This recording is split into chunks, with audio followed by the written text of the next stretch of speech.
اللہ الرحمن الرحیم۔ السلام علیکم دوستو، امید ہے آپ سب خیریت سے ہوں گے۔ حضرت سیری سختی رحمۃ اللہ علیہ جو اپنے وقت کے ایک ولی کامل گزرے ہیں، ایک کنیز کا حال لکھتے ہیں۔ ایک رات وہ بہت بے چین تھے۔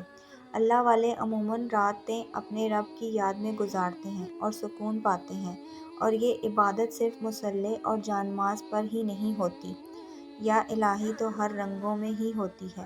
رات کو گھر سے نکلے، اللہ تعالیٰ کی نعمتوں پر نظر ڈالی، پھولوں پودوں کا خیال کیا، سرسبزوں کا تصور بھرا، صحرا کی طرف نکلے۔ کہیں چین نہ تھا، قریب ہی ایک شفا خانہ تھا۔ سوچا چلو مریض کو دیکھوں، شاید سکون کامل حاصل ہو جائے۔ کیا دیکھتے ہیں کہ ایک نہایت خوبصورت اور حسین و جمیل لڑکی، بہترین کپڑے پہنے اور زیر و زیورات سے لدی پھتی، ہاتھوں میں ہتھ کڑیاں، گلے میں کاتون اور پیروں میں بیڑیاں ڈالے آزاد میں مصروف مشغول ہے۔ حضرت سیری سختی یہ دیکھ کر دو چار رہ گئے کہ کیا معاملہ ہے۔ اس نے شفا خانہ کے داروان سے پوچھا کہ کیا معاملہ ہے۔ اس نے ایک امیر کبیر سوداگر کا نام لیا کہ یہ اس کی کنیز ہے اور کچھ دنوں سے اس پر دوڑے پڑتے ہیں، اس لیے اس کا مالک یہاں علاج کے لیے چھوڑ گیا ہے۔ جس وقت سیر سختی رضی اللہ تعالیٰ اور دوا خان بات چیت کر رہے تھے تو وہ مجموعہ ہوش میں آ گئی اور پردہ آواز میں شعر پڑھنے لگی۔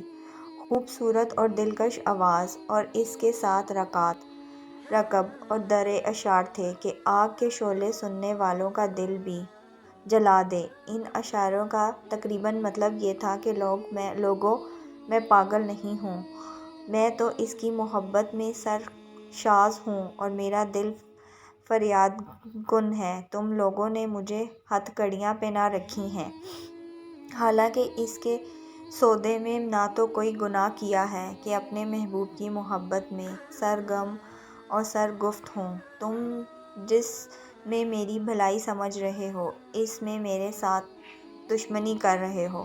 جس کو تم بھلائی سمجھتے ہو، دراصل وہ برائی ہے۔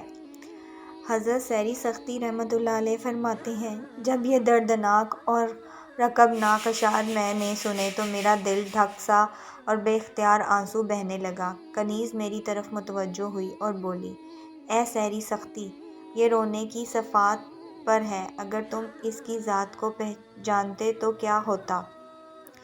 حضرت سیری سختی نے عالم حیرت اور استقامت میں اس سے پوچھا، اے لڑکی، تو میرا نام کیسے جانتی ہے؟ لڑکی نے انگلی سے آسمان کی طرف اشارہ کیا اور کہا، جب میں اس سے واقف ہو گئی ہوں تو کسی سے ناواقف نہ رہی۔ حضرت سیری سختی رحمۃ اللہ علیہ نے پوچھا، تم کس کی محبت میں اپنے آپ کو فنا کر رہی ہو؟ وہ کنیز نے ایک سربا آبرو کر کے جواب دیا، میری محبت صرف اس کے لیے ہے جس نے مجھے اپنی نعمتوں سے آگاہ کیا اور اپنی مہربانیوں سے شکر گزار بنایا، جو دلوں میں بستا ہے، جو سوال کرنے والوں کو خود جواب دیتا ہے۔ سیری سختی نے پوچھا، یہ تم کو کس نے قید کیا ہے؟ یہ فریاد حضرت سیری سختی شفا خانے سے واپس چلے آئے۔ یہ حقیقت تھی کہ درویشوں کے پاس مال کہاں، ایک درم بھی نہ تھا۔ تمام رات درگزاری اور محتاجانہ دعاؤں میں بسر کی، چنانچہ صبح ہوتے ہی رقم لے کر حاضر ہوئے، آپ کی ہتھیلیوں لے لی اور سجدہ شکر بجا لایا، اور اس وقت تھیلی کا لے کر شفا خانے پہنچے۔ دارالفن نے دیکھ کر کہا، مرحبا!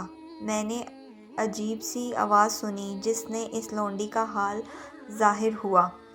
واقعی وہ صاحب عظمت ہے، مگر اس نے قیمت لینے سے انکار کر دیا۔ حضور نے مزید رقم بڑھا دی، مگر اس نے کہا، ساری دنیا اس کی قیمت کے بدلے میں بھی مجھے ملے تو میں اسے قبول نہ کروں گی۔ اپنا مال راہ حق میں ڈال کر فقیر ہو گئے۔ اس لونڈی کا مالک بھی راہ سوئے مفاد کا راہی بن گیا۔ مختصر یہ کہ ایک رقاصہ جسے اللہ عز و جل کی سچی محبت مل گئی تھی، اس دیوانی نے کئی دنیا داروں کو واصل حق کر دیا۔